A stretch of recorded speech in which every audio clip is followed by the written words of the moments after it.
Now, EdTech Monday is a platform for EdTech entrepreneurs, education stakeholders, and government representatives to facilitate critical conversations on the use of technology for teaching and learning.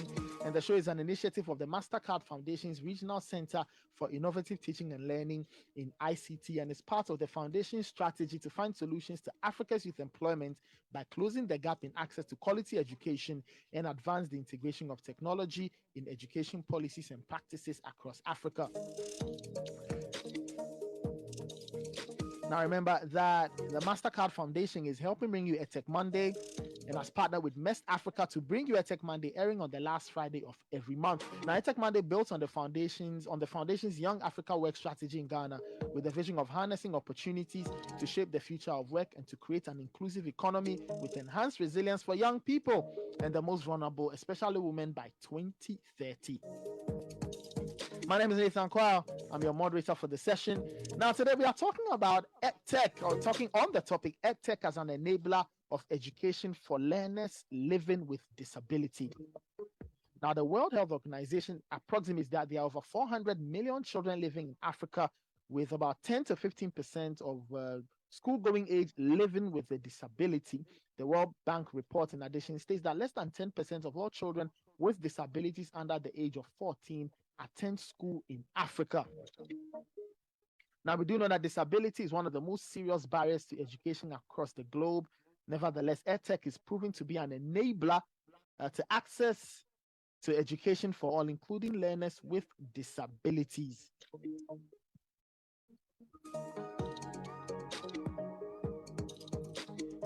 So today we are going to talk about how EdTech can be used to increase access to education for learners with various disabilities. And I've been joined by some wonderful guests who really know the topic and will provide great insight to the issue. First, I have Rose Ofosuhima Dakun, National Inclusive Education Coordinator at the Special Education Division, SPED, of the Ghana Education Service.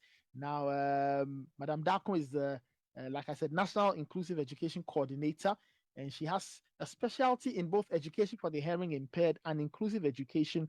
And as a National IE Coordinator, she coordinates the National IE program at the national and sub-national sectors, and she liaises with international and local bodies to promote IE activities in Ghana and across the sub-region to support education for all. Madam Rose Ofosuhima Dakun, if you can hear me, good morning. Welcome to EdTech Monday.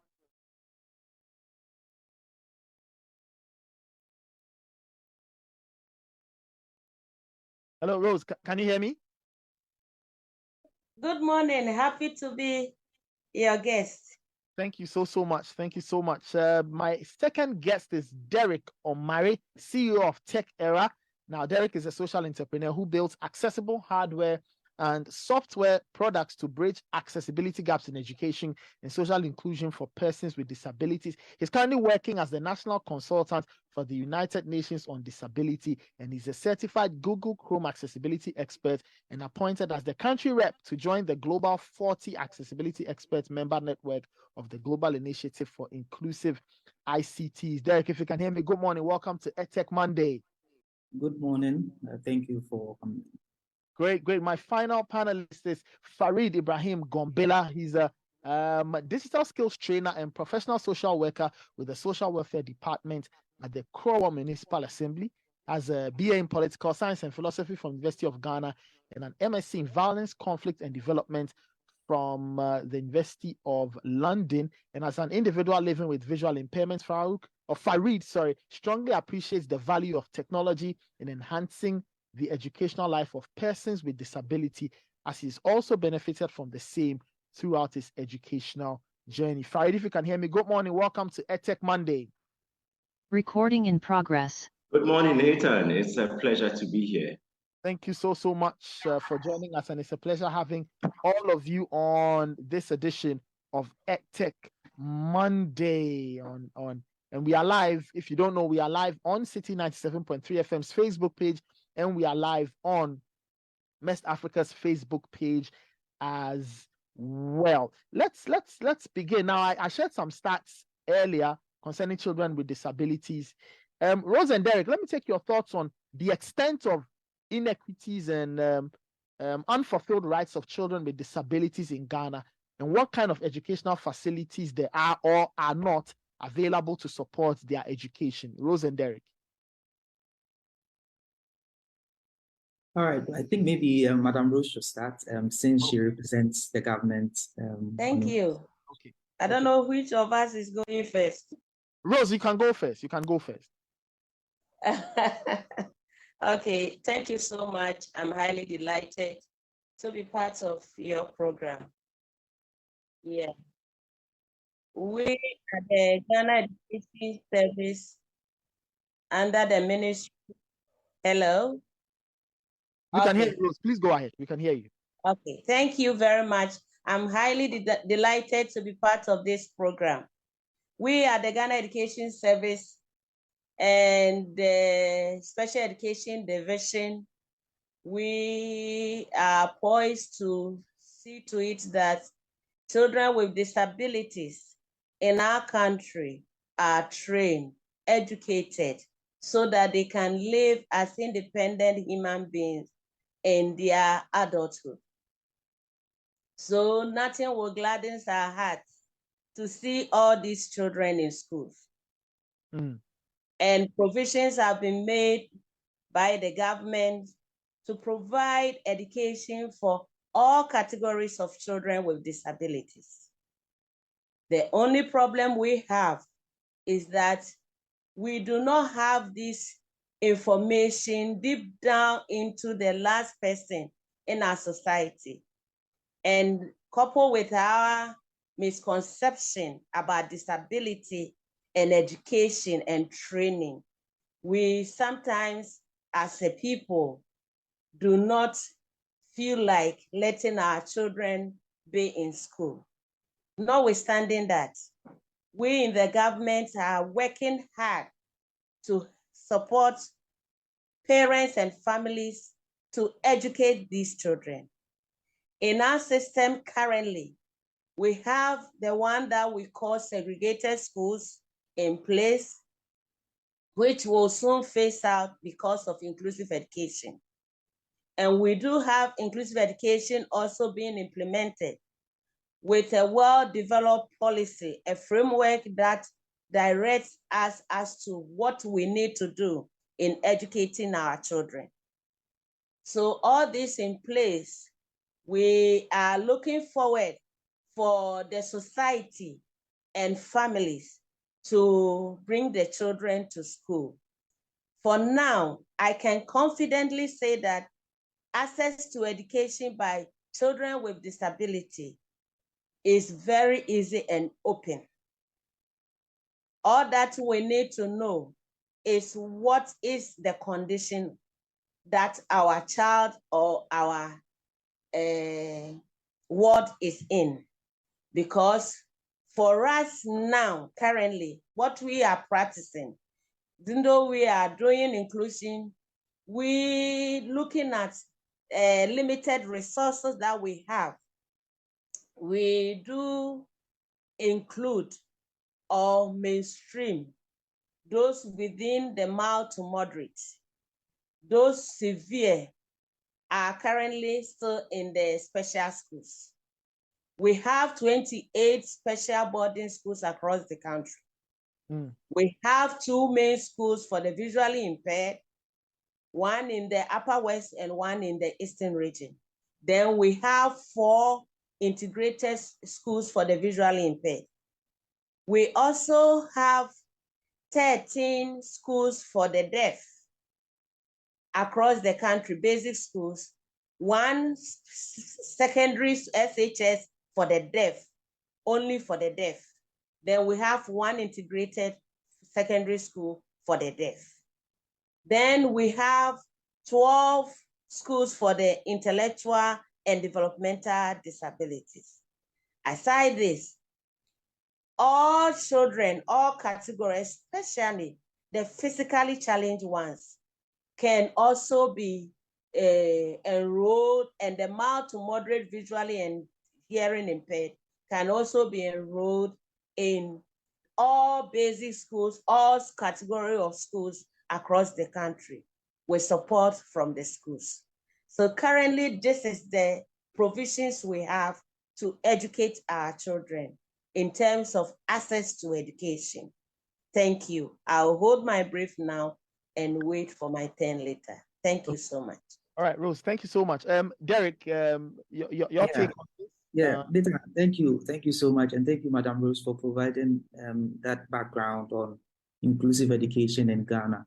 I was very happy when you said that the Ministry of Education and GS is really working towards moving away from segregated education to inclusive education. And it sounds like everything seems to be in the right direction. But from my little experience in the space, we cannot ignore the fact that many children with disabilities are still out of school. I mean, the last time I engaged with the Inclusive Education Coordination Office, the former coordinator, she did a presentation and mentioned that about 88% of children with disabilities are still out of school. Maybe this is wrong, but the UN states that about 1 in 3 children in Ghana with disabilities are still out of school. And we, Tech Era, did our own little research and realized that out of all the mothers we spoke to, for every 5 children, 3 of them are out of school. Maybe the data I have is old, but I still appreciate and I recognize that the government has done a lot to, one, implement the inclusive education policy, but we should still be aware of the several challenges that persons with disabilities continue to face in school. Yes, there are great, they are piloting the inclusive education model, but currently blind students don't learn science and maths in senior high school and university, and you cannot ignore that, and that is severe. You know, and besides that, many parents who are mostly mothers of children with disabilities, because most of them are single parents, are struggling to be able to cater for their children or to even send them to school, because they have to now struggle to take their children to school because of inaccessible transport systems. Schools, mostly government schools, complain of the fact that they are not well resourced with good teachers to be able to support the children. I know of the Special Matters Inclusive Initiative, where they actually fund or support the Madin Demonstration School to have like a special class, you know. So the challenges are there. Yes, we've made progress, but in education, especially inclusive education, Ghana has a long way to go. And I just wanted to mention that. Okay. All right. Thank you so much, Derek. Farid, let me bring you in. What has been your journey to access equitable education, and what are some of the key things you have learned, and what are some of the key things you will recommend to be incorporated into the educational system to enable learners with disability not only get access, but also improve on their skills and what they learn and how they learn in school?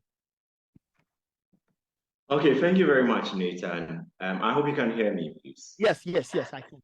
Okay, so well, my journey has been in multiple phases, I would say.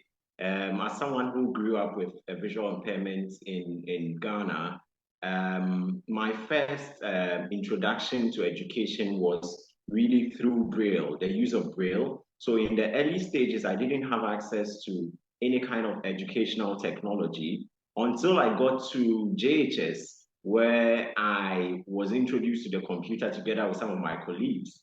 But strangely enough, we were only given a cursory introduction to the use of computers. We were not allowed to explore like other kids do, you know, in other parts of the world. And from there, I moved on to the senior high school, where it was a lot more tech-centered. But even then, we're still not using computers, you know, in our exams and, you know, interim assessments.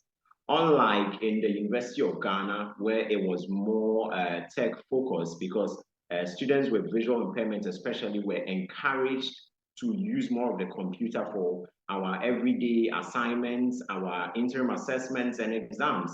And for me, in doing my master's in the UK, my tech background or my knowledge in using technology was very instrumental in helping me scale through, some of the difficulties I encountered, especially with doing my own research, downloading my own books, converting my own documents and stuff like that. So for me, one of the biggest lessons I would say is the fact that we should implement these, ed tech policies from the very beginning. That for me has been the biggest challenge. Sometimes we might have the computers there, we might have some of the technologies available, we might even have an inclusive, policy that sets out a step-by-step delivery of how things should be done. But if the people on the ground don't have the training to be able to teach persons with disability, and I'm not just focusing on the visually impaired, I'm also looking at the hearing impaired, the physically challenged, who also have issues with physical access to some of these classrooms and some of these IT centers. That creates a problem that becomes counteractive. We can't pursue an inclusive policy without thinking about one, physical access, and again, how the technology itself is accessible. We have a number of IT labs in our schools around across the country. But how many of these schools have the simple screen reader softwares for persons with visual impairment who may want to attend these schools? How many of these teachers in the schools are trained to be able to accommodate persons with different forms of disabilities to be able to teach them? And I like it when Madam Rose said that we are moving away from the segregated system to a more inclusive society where, as a visually impaired living in Accra, I don't have to travel all the way to the eastern region or the northern region just to access education. So for me, this has been my experience, and I feel that if we are implementing these policies from the very beginning, if you introduce kids to technology and allow them to fully explore the various technologies available, kids with disability and persons with disability in general would be the better for it. Thank you.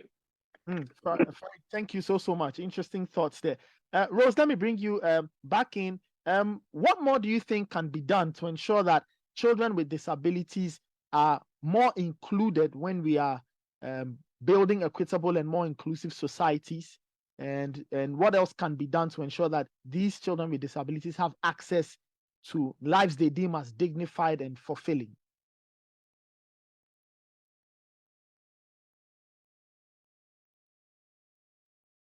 Hello, Rose, can you hear me?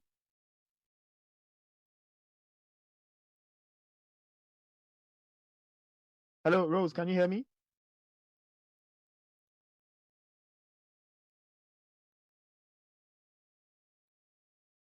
All right, I think Rose has an issue with her line. We'll get to her in a bit. Derek, if you can hear me, let's talk about EdTech. Oh, hello. Yes, Rose, can you hear me? Yes, I can hear you. Yes. Yes, a quick one before I come to your question. Yeah, Derek mentioned that special mothers created a special class in Madina School. That is not correct. The Madina School is one of our 23 unit schools that before we started inclusion, we were looking at options to see how best we can get a lot of children being mainstream in the schools close by at a convenient way. And so we have 23 unit school for the intellectual and developmental disabilities across the country. And Madina cluster of school is one of them. So they already have that. That school has been there for a long time. So they only take children with intellectual and developmental disabilities, those categories. And these children are schooled there.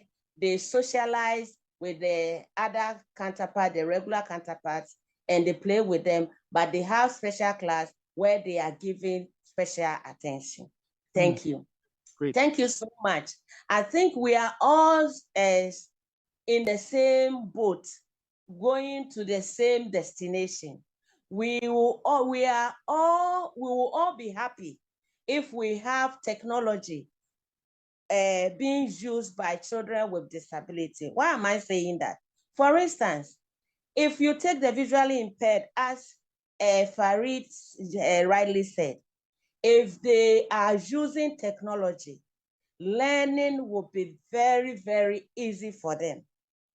Currently, if you go to Okwapimai, they do not write WASI with Braille.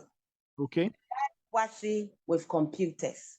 Mm. And we are looking forward, working hard to see to how the other 5 integrated schools, SHS, will be able to use computers to write WASI. That makes it very easy for WAEC and even those who are marking. And that is very excellent if we are using that. And so we are looking at how best we can get softwares for the schools, how best we can get the teachers who are training them, especially at the basic level. At the basic level, we have a lot of children being turned out into SHS. If we catch them young, they will be able to use it, and that will also improve the academic outcomes. And so that is what we are looking forward. And that is the message we are always giving to partners who wants to help us. Currently, because of inclusion, we have a lot of children with cerebral palsy benefiting from education in our various inclusive settings. And we go to most of our regular schools, you'll find these children there. Sadly, some of these children, teachers don't even understand or know that these children, if they cannot grasp pencil or pen, they can use computers to write. If one finger is trained or prepared for that. So we are pushing forward to get them using laptops, tablets to as their book right from KG to wherever they want. As I speak now, we've been able to secure some of these laptops and tablets to be distributed to these children in our schools across the country. Okay. Because if they have that, they will be able to write without using pen and paper. And I'm happy to tell you, the general public, that WAEC is ready to support these children to use computers to write WASI and BEC. And we have started doing that. So technology is what we need to direct all our attention to if we really want to. And we are working, we in the Ministry and Ghana Education Service are working hard to get all these children doing that. There was this issue of most of the children are not in school, they are at home. And I want to use this, your platform, to inform everybody.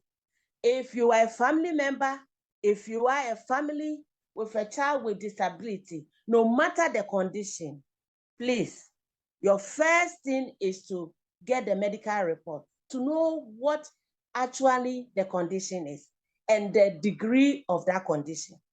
And you can go to any of our district directorates, regional directorate, or even at headquarters. If you come with your medical report, we are happy to help you and to direct you and give you the needed guidance so that that child will be enrolled in school.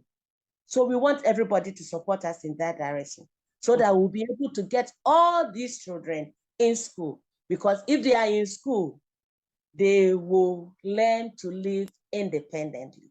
Thank you. Thank you so much, Rose. Derek, I was asking, I wanted to ask you about the role EdTech plays in all of this and what some of the EdTech interventions have done, especially the ones that have been successfully implemented in Ghana and in Africa.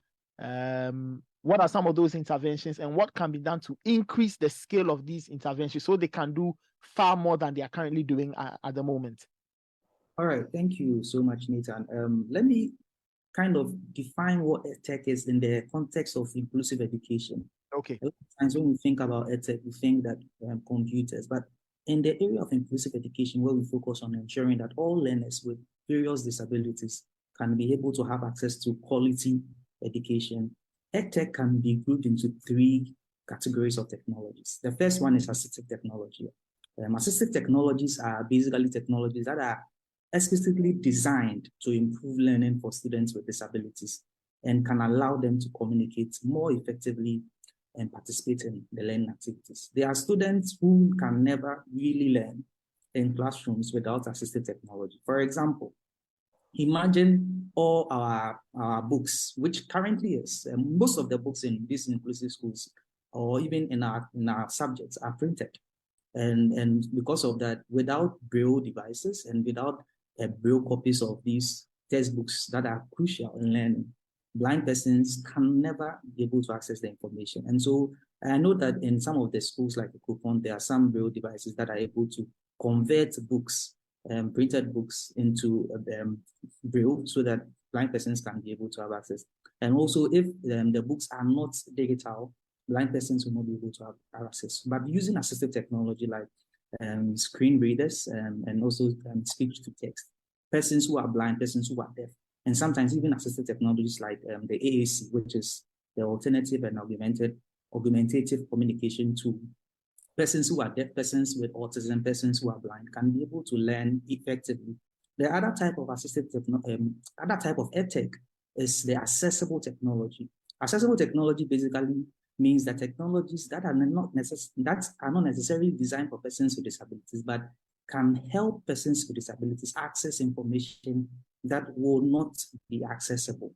And some of these technologies come with like inbuilt support for persons with disabilities. And so in designing educational solutions, we have to always think about how can we ensure that the educational solution you have designed is accessible. Once we say something is accessible, for example, the font is accessible, the font is not too small, the colors, the contrast is high, it's not low contrast, so that someone with maybe someone who is low vision or someone who has arthritis cannot be able to access the technology, right?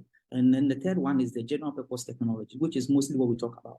So a lot of times Ghana just focuses on how do we provide the general purpose technologies, provide the laptops, provide the computers, but we don't really think about what softwares are on these machines and laptops and computers and how are they accessible to the children. And also what assistive technology tools should we provide? For example, talking calculators are crucial to help blind persons learn maths.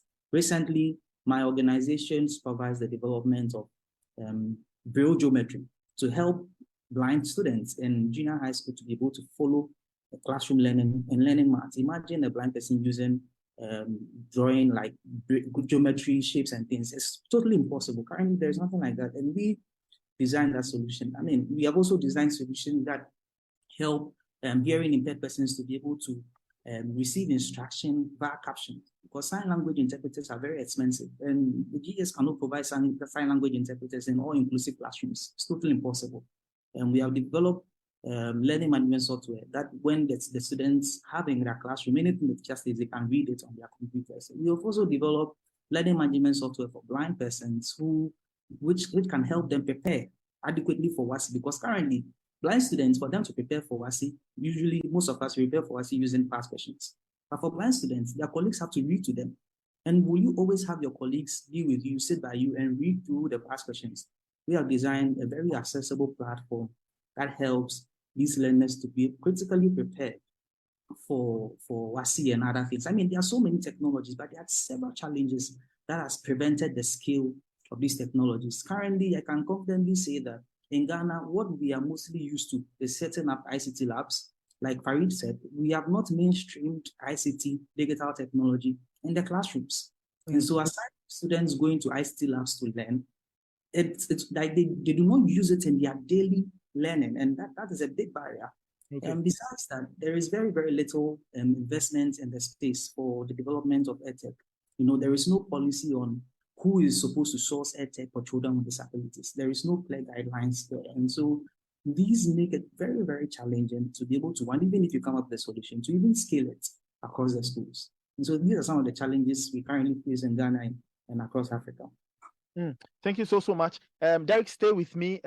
Rose, I'll bring you in. I want the two of you to talk to me in a minute or so about policy and what policies are in place to ensure EdTech innovations support equitable learning solutions for learners with disability. So maybe Derek, you can answer your part, and then Rose can answer hers. Let's try and in a minute, just give us your So answer. I think policy is crucial. I mean, when we look at the UNCRPD Article 24, it talks about the fact that all learners should be able to have access to inclusive education, and we cannot ignore that technology as a key role. I mean, we've seen different countries like Rwanda implement the ICT in education policy that ensures that when we talk about ICT, no one is left behind. When we talk about ICT, it is part of the learning, right? And I think we have a long way to go. So I myself, I'm eager to hear whether the Ministry of Education or the GS has a clear policy on how ICT should be deployed, especially to children with disabilities. And so I'm looking forward to what Madam Rose has to say on that. Rose, yes. Okay, thank you, Derek, and thank you for your brilliant ideas. And I think we when we work together, we'll be able to achieve all. But for a policy direction, if you look at our 2015 inclusive education policy, we made provision for assistive technology, assistive devices being used by children, but it was not that loud. The policy that we are reviewing now, currently, the review one has made provision for assistive technology. All the things that Derek was mentioning are all in our plans so that we can support that. So the revised version of the policy will come out with that in that policy, it is loud and clear that we really need assistive technology to support our children education. Thank you. Thank you so much. Farid, let me bring you back in. Is there a need for more policy interventions to enable learners with disability, or is it a challenge with implementation? Okay, Nathan, I think it's more of a challenge. Well, so it's an expansion of the scope in the policies that we have. And I'm glad to hear that Madam Rose tell us that they are doing a review of the inclusive education policy, because like she said, the focus on ICT and accessibility was not intense. It was just limited. The policy was more generalized. So it would be great if a revised policy would place a lot more focus on how we can mainstream technology right from the very beginning. So for me, it's more of expanding the scope of the existing policies and implementing it. I mean, the policy, even as it exists now, has a 4 to 5 year implementation or roadmap. I'm curious to know how much of that roadmap has been achieved, because it had a year-on-year, deliverables or things that needed to be done to ensure that by 2019, 2020, we had gotten somewhere. But unfortunately, we still see a lot of the problems in terms of physical access, in terms of materials, availability of materials, resources, in terms of even software, on some of the computers and other devices provided. In fact, some of the devices that we have are just, sitting, are just turned into white elephants because we don't have enough of them to be able to give, students with disability the opportunity to really learn these devices. And I'm talking about, for example, the Braille display, the Pearl camera, and some of these other technologies that places like the University of Ghana have been able to procure through, private support, but are not able to fully implement because they are not enough. If you don't handle the few you have, it might cause a lot of problems. So I'm thinking that the policy should be a lot more expansive and should delve more into the benefits or the impact of IT on learning with, learners with disability. Thank you. All right, just stay with me. Let's quickly tell us your experience in using EdTech for learning and whether or not it made it easier or tougher in a few words.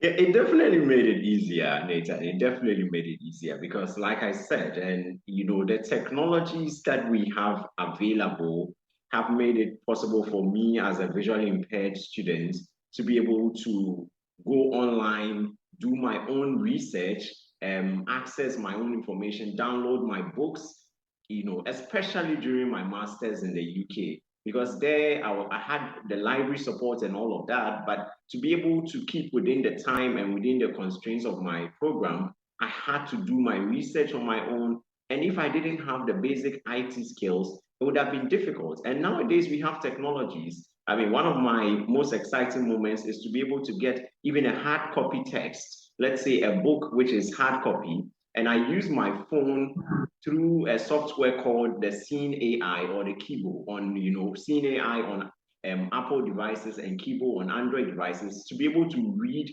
hard copy text.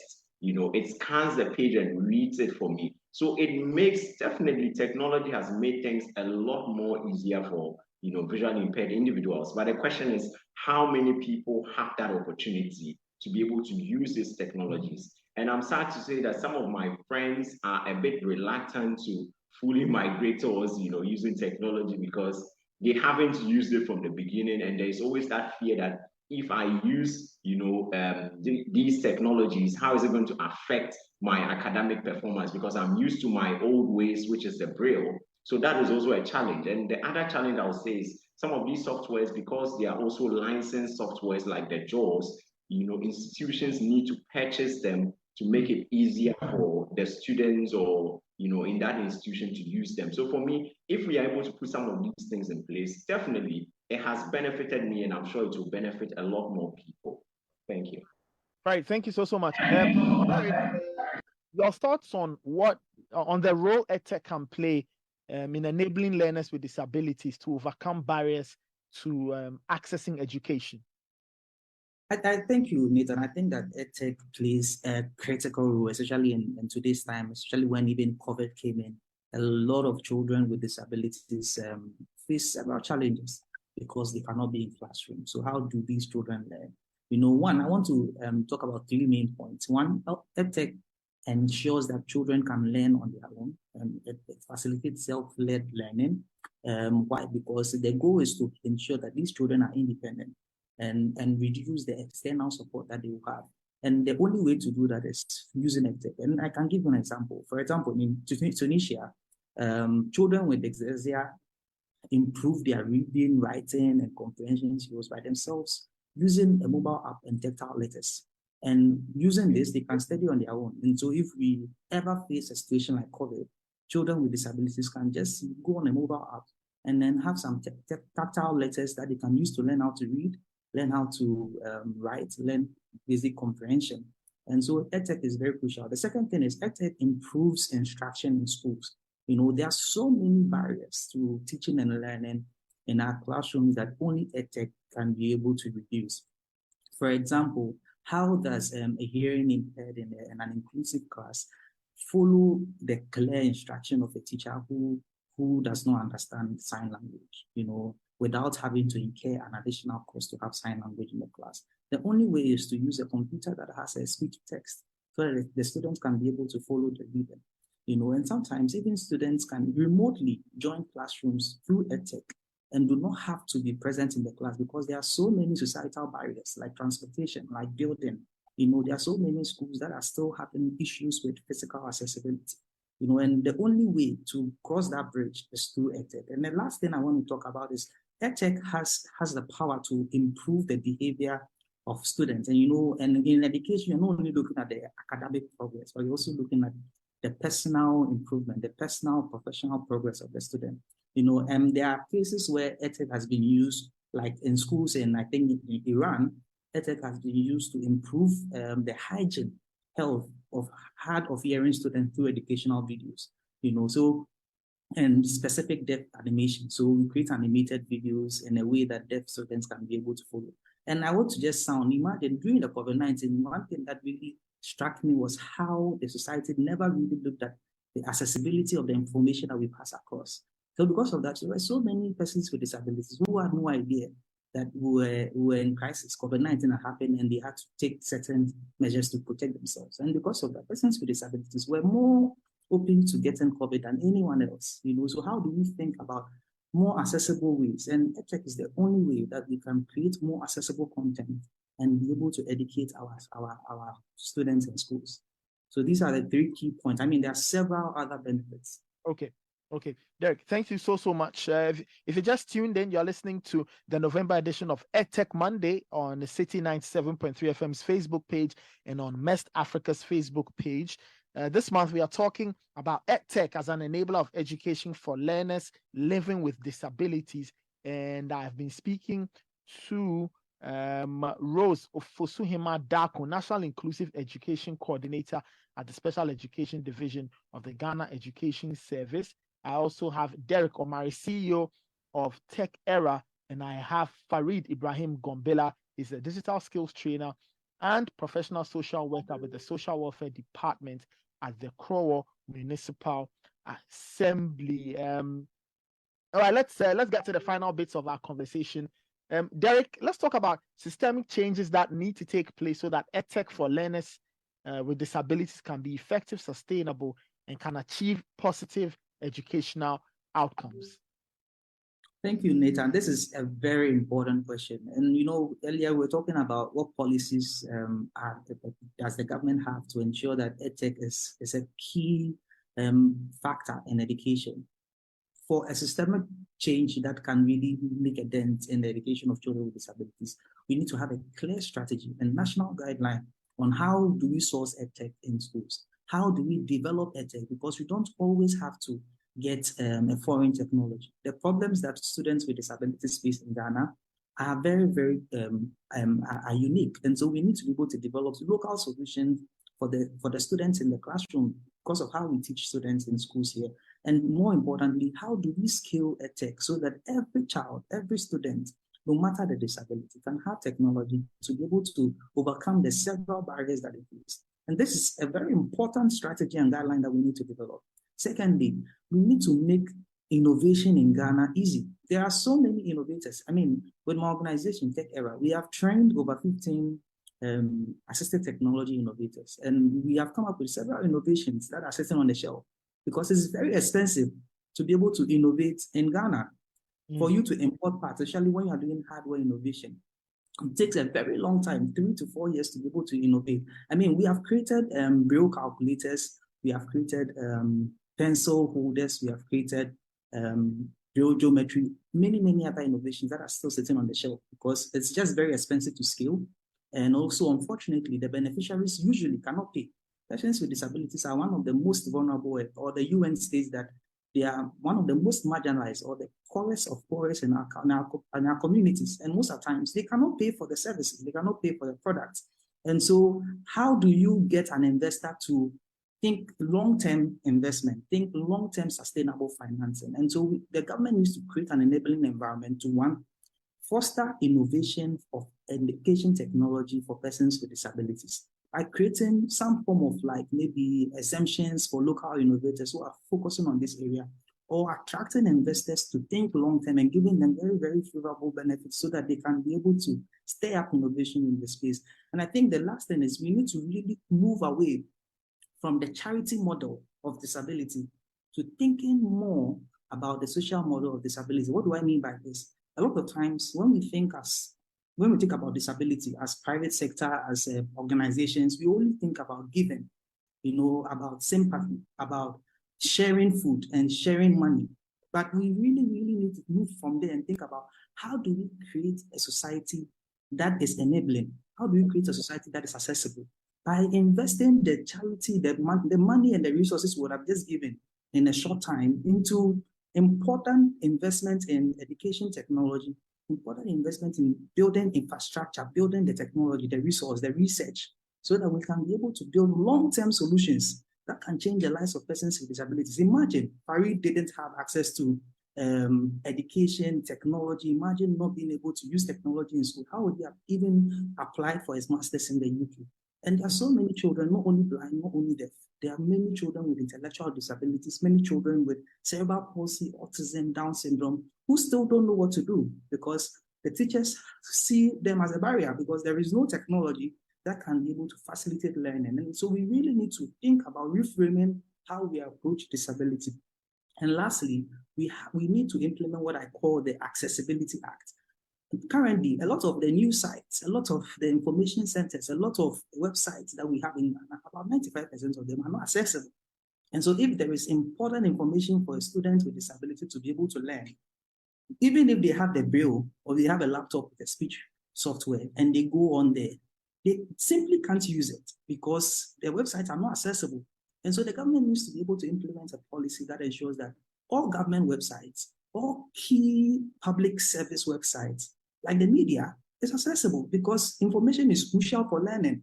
And so if a student cannot access information, that is problematic. And so these are key systematic changes that I believe that needs to take place to be able to move EdTech in our space forward. All right, Derek, thank you so much. Farid, let me ask you what you think needs to be done going forward to ensure that EdTech facilities, EdTech makes access easier to quality education for learners with disability.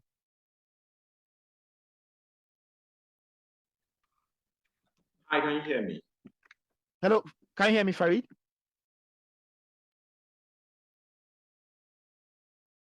Hello, Farid, can you hear me? Okay, we'll try and see if we can get Farid's line. Rose, let me bring you in if you can hear me. Talk to me about the skills, knowledge, and the capacities that need to be developed and sustained for the successful adoption and implementation of EdTech for learning. Yes, Farid, you are back on. Can you hear me? Yes. Okay. Yeah, I can hear you now. Wonderful. So, okay. I just wanted to find out what you thought had to be done going forward to ensure that there's easy access to EdTech facilities for learners with disabilities. I think Derek has largely touched on a lot of those, initiatives or broad government policies that need to be done. I think that, chief among them, one thing I would say is that we need to encourage more students with disability to, take IT seriously. It needs to be a national policy, even beyond learners with disability, so that learners with disability themselves can also feed into that atmosphere of EdTech. I think another thing to do is to create the avenue for people to be able to create some of these technologies locally. Derek's organization, for example, Tech Era, is doing amazing in that field. And there is also the Inclusive Tech Group, which creates a platform for individuals to collaborate with persons with disability to develop, disability-related technologies. And that coincidentally is happening this week from tomorrow. So I feel that with initiatives like this that are centered on ensuring that persons with disability have access to the technology and are involved in the process of creating these technologies, it will help us feel a lot more included. I think the other thing to note is that the policies that are developed should be communicated. We have a nice policy that might touch on some of these EdTech related initiatives, but how many persons with disability are even aware of these opportunities? That for me is one of the biggest problems in this country. We might have some of these solutions available, but they are not communicated for people to fully understand them. So I feel that if these things are done, it would create a better platform for persons with disability to access EdTech related facilities. Thank you. Right. Thank you so much. Rose, let's talk about the skills, knowledge, and capacities that need to be developed and sustained for a successful adoption and implementation of EdTech for learners with disabilities. Thank you, Nathan. I am also very happy to hear from Derek and Farid, especially Derek, on what they are doing to promote EdTech. You know that in the school, for a child to be educated is the teacher. The teacher is key. And so if the teacher's capacity is not built, the teacher will not be able to get the information and the skills down to the child. So we need to train teachers, build their capacity in technology, and especially those that are suitable for inclusive settings, so that we can support all our children.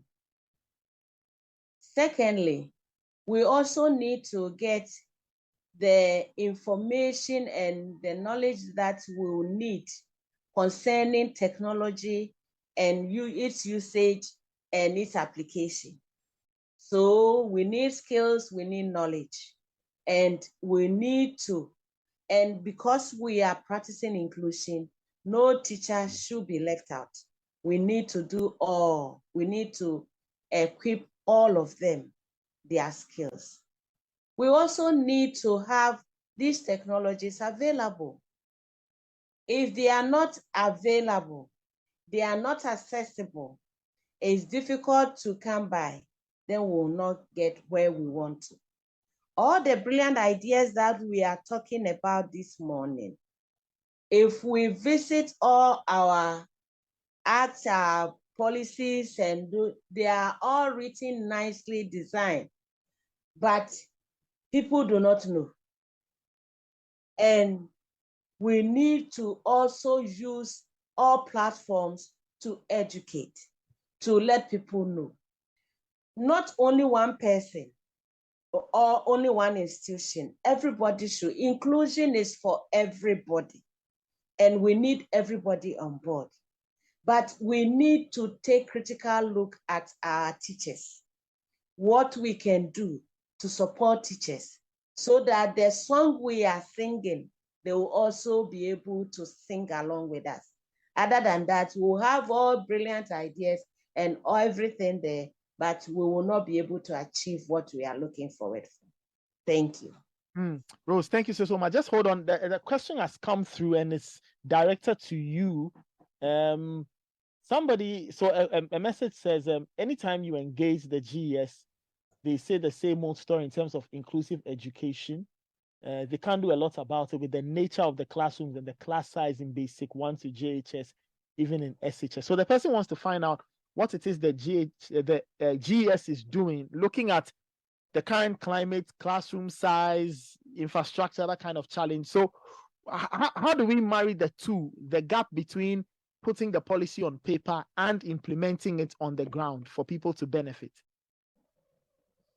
Thank you. You see, sometimes when I hear that, then it seems like people do not want to appreciate the work that is being done. You see, we had an intervention to support children in the classrooms, and the intervention was not working well. And so we decided to take a research to find out why the intervention was not working. And so we decided to pick schools in remote areas, schools with large class size, so that the argument that is coming on, large class size, remote, this and that. What? Because the intervention is on inclusive pedagogy. How do we use the inclusive pedagogy to help teachers, to support teachers in the classroom so that children with disability, children struggling to learn will benefit? And when we pick these schools, very deprived areas with large class size, and after we have trained the teachers and we have given them the needed coaching, mentoring, and supervision, come and see, the teachers and the children were doing marvelously well. Even the classroom orientation, after training them, when they went back to their classroom and they used the classroom orientation to run their class, we visited them and we had it in West Bonja and Adan West. When we visited them, then one of the teachers said, "Oh, I taught my class, the children were many. But after doing this orientation in my class, I could not see the numbers in my class." Which means that it is a skill. Just going to the classroom to teach is not enough, but we need to go beyond that before our schools will be able to work with. Okay. And so during that period of piloting and intervention, using that intervention, that inclusive pedagogy, the teachers, the schools involved realized that the numbers was not a problem. Okay. The problem was with how to manage the classroom. And classroom management is a skill that we need to have so that we'll be able to do that. Okay. Because you go to a school in some areas and they have only 15 children in the classroom, yet the children are not being able to learn because the appropriate pedagogy is not being enforced. Even there, they don't even have a child with disability. But ironically, we always look at those with physical conspicuous condition. But I tell you, most of the children in our classrooms are all special needs. Okay, all right. They need support. All right. So please, it is not about that. There is more to it than just providing the materials in the classroom. That's why I am hammering on it, that the teacher is key. If his capacity and skills and orientation, because we need to also orient ourselves to have a change of attitude towards certain things. Other than that, what that we are saying. Rose, thank you so much. Great points. That was Rose Ofosuhima Daku, National Inclusive Education Coordinator at the Special Education Division of the Ghana Education Service. I also had Derek Omari, CEO of Tech Era, and I had Farid Ibrahim Gombela. He's a digital skills trainer and professional social worker with the Social Welfare Department at the Krowa Municipal Assembly. They joined me on the November edition of EdTech Monday. And this month, we're talking about EdTech as an enabler of education for learners living with disabilities. Remember that EdTech Monday is a platform for EdTech entrepreneurs, education stakeholders, and government representatives to facilitate critical conversations on the use of technology for teaching and learning. My name is Nathan Kwa. I brought you the session. Many thanks for listening. If you watched via City FM's Facebook page, wonderful. If you watched via West Africa's Facebook page, wonderful. We'll be back with another session. Be on the lookout for that.